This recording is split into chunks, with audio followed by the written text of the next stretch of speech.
with 153 members voting in the affirmative, 4 in the negative, and 1 abstention, House Bill number 11287 is hereby approved on third and final reading. Majority Leader. Madam Speaker, I move that we recognize the Honorable Raul Manuel to explain his vote. The Honorable Raul Manuel is recognized. Salamat, Madam Speaker. Bumoboto ang representasyon ng kabataan ng no sa House Bill 11287 na naglalayong pahabain ang termino ng future and incumbent barangay and SK officials mula 3 taon patungong 6 na taon. Mula sa ating pagtatanong sa mga kabataang nasa SK, inamin nila na makakatulong ang 3-year term kung sakali dahil noong 2023 lamang sila naihalal at naging masyadong maikli ang 2 taon para sa kanilang mga proyekto at plano para sa mga kabataan. Subalit hindi naman nila ito kasalanan.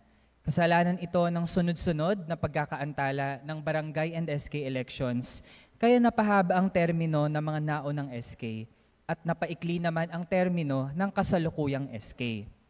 Ngayon, Madam Speaker, naniniwala ang kabataan na hindi 6-year term ang kailangan ng ating mga opisyales sa antas ng barangay. Tinututulan natin ang panukalang batas na ito sa 3 batayan. Una, this bill effectively postpones the upcoming barangay and SK elections and risks being challenged at the Supreme Court, which ruled that barangay and SK elections must not be postponed without grave and sufficient reasons.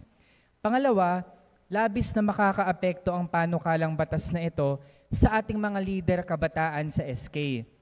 Para maging SK, kailangan ang edad ay nasa 18 to 24 years old.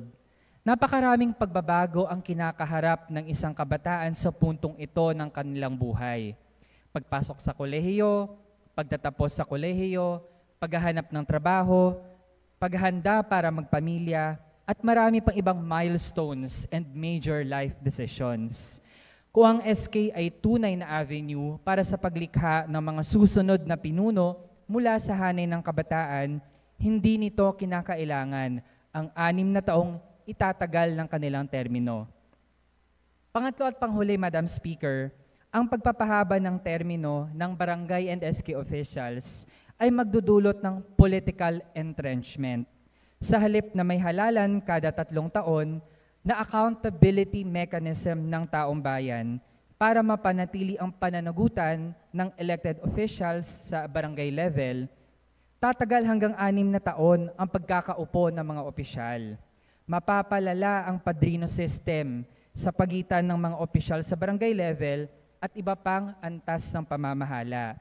Dahil tatagal na ang termino ng barangay and SK officials, papaigtingin ang tradisyonal na politika at ang pagpapaupo ng mga traditional politicians ng kanilang mga tauhan sa barangay para tumagal ang kapit nila sa ganong local level of governance. Ang kinakailangan ng ating mga SK ay patuloy na pagsuporta sa kanila sa pamamagitan ng mga naisabatas na ng Kamara tulad ng SK Compensation and Empowerment Law. Dagdag pa, kailangang ipatupad ang SK trainings and leadership seminars na dati ay pinabayaan ng National Youth Commission sa ilalim ng dating chairperson nito. Ito po ang mga kailangan natin at hindi ang 6-year term. With that, Madam Speaker, once again, we vote no to House Bill 11287. Maraming salamat. Thank you. Majority Leader. Madam Speaker, I move that we direct the Secretary General to immediately transmit to the Senate House Bill number 11287, which was just approved on 3rd reading. So move, Madam Speaker. There's a motion. Is there any objection? The Chair hears none. The motion is approved. Majority Leader. Madam Speaker, I move to designate the following members to the Conference Committee in the disagreeing provisions of House Bill number 11287 and Senate Bill number 2816, fixing the term of office of barangay and sangguniang kabataan officials and changing the term of office from 3 years to 6 years.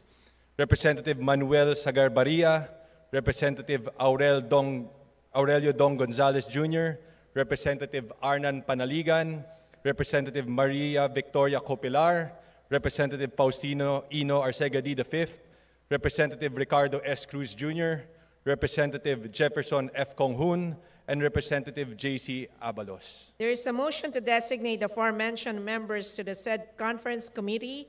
Is there any objection? The chair hears none. The motion is approved. Majority Leader.